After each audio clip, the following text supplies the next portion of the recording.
This is the import-friendly Sega Saturn channel, and the game we're playing this time round is Dracula Detective, a 2-disc game released in 1996 by ASCII. This game came out on both the PS1 and the Sega Saturn, and was Japanese exclusive.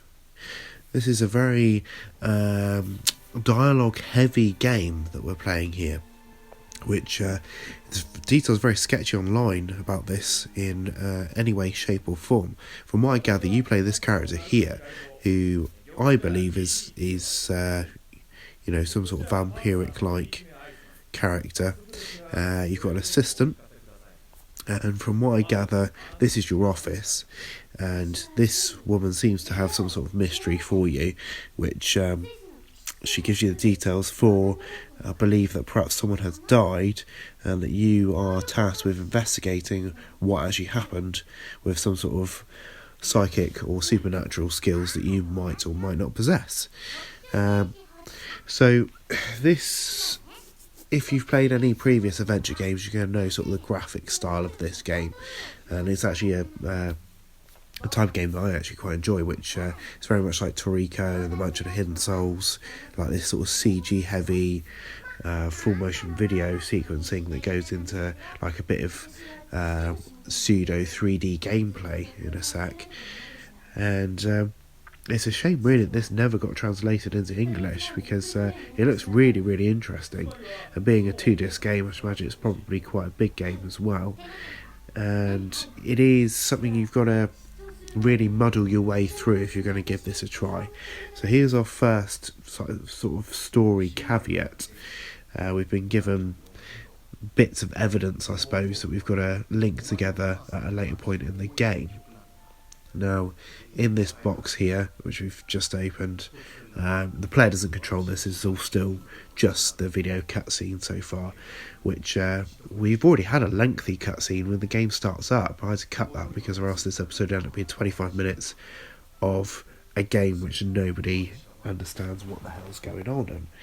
So, right, we've got a nice sort of soft focus there, which Toriko does, and makes sort of advantage of that. Right, in this box itself, I believe is like our story mechanic, what we're required to sort of deduct. Now, I think it's going to sort of point us towards a hotel room that we've got to go and check. And I think that's probably maybe the last whereabouts of the character that we're investigating at the moment. This perhaps their effects. As you can see, a little drawers popped out, which has got a card, which I believe is the hotel card. Oh no, that's a bank card actually. Nice in English. Thank you very much for that. So with these bits together, what we're going to do, I think, because we're going to set off in a second once this character here, which is your assistant, has sort of put all the data into the computer and then got us on our way. So this is the character that we're investigating, I believe, perhaps whose bank card it is, and then it's going to sort of give us the bits of information that we need. So this game, being so Japanese heavy, it's predicted that really that you could only get 20% worth of enjoyment out of this game if you're not native Japanese sort of tongue. Now, I tried the best I could to get as far as I could on it, and I wasn't really getting very far. I got to the hotel that you go to in the sort of when you start the game, and then I couldn't really progress any further because naturally bits and pieces you've got to put together to get you a bit further. You've got no idea what you're doing. A pity really, because I did enjoy sort of the first 5 minutes of it while I was wandering around and it was piecing together the story for me. Now, this was again a whim purchase on eBay that you'll see from time to time. The Saturn games come up. This is the gameplay itself, so now I actually have movement of the character. So what I'm going to do is trial and error. I'm going to try these rooms and see which one of them is actually going to open for me. But so you'll find cheap games on Saturn from time to time, so they're worth a look. You've got a menu system that's again Japanese, a phone which I think you might be able to save. Yeah, so basically you can save. And I think receive perhaps is when you've got an incoming hint coming through on the game. So your assistant will basically tell you maybe whether you're on the right lines or not. So cheap games come from eBay, and this was one of them. I thought, well, 2-disc game, £8 it was, got me worth a look. And you know, I don't regret my purchase of this actually, because if I can get a guide, I would actually like to sit down and give this a try, see how far I can get on it, because that's just me. I just kind of like just fumbling my way through. So we're going to try room number 7. Note the door's locked there, so that's not where we need to be. This reminds me so much of Toriko, it's unbelievable. Oh, Lunacy if you're in America. Right, okay, so we're going to press the pause button again, and I'm going to mess around here and see if there's anything else. No, it is just the phone. So let's carry on and see what else we've got here. The CG graphics are of a decent quality, quite enjoyable. It's not hideous to look at in any way, shape or form, and it blends in quite nicely with the cutscenes that you've got on this. Right, okay, so it's got to be this room, surely. Oh yeah, there we go, room number 3.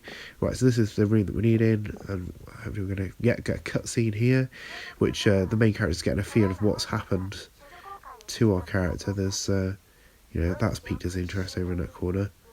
God knows why. Has it got blood on it? Maybe he's living up to the name Dracula Detective. So the radio seems to have piqued his interest. Again, it'd be great to really understand what the hell is happening here. It's just sort of blankly staring into space. Oh, there we go. So he's going to perk up now. But you get various different things in your arsenal as you're going along. And right, you got your assistant basically giving you a heads up of perhaps something you've got to do here, some sort of task. And it's very difficult to sort of work out what that is. I went into a room a little bit later on, and I found a security guard was on the outside, so I knew that I had to roughly stay in this area, but for what end I couldn't really tell you why, and I couldn't really sort of work my way back out of here again, moreover. So I did get myself somewhat stuck.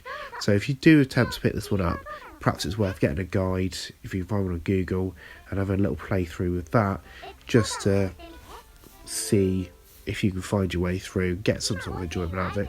But for the price it is, would I recommend it? It's hard to say. If you like adventure games and you like cheap Saturn games, give this a try. If you want something more substantial experience, avoid this one, I would say. So catch the previous episodes of games that I covered, some obscures on the Saturn. I'll do a link of a video that I've done recently. And what you can do is catch me in the next episode. It'd be great if you could subscribe to the channel as well, and I will see you next time.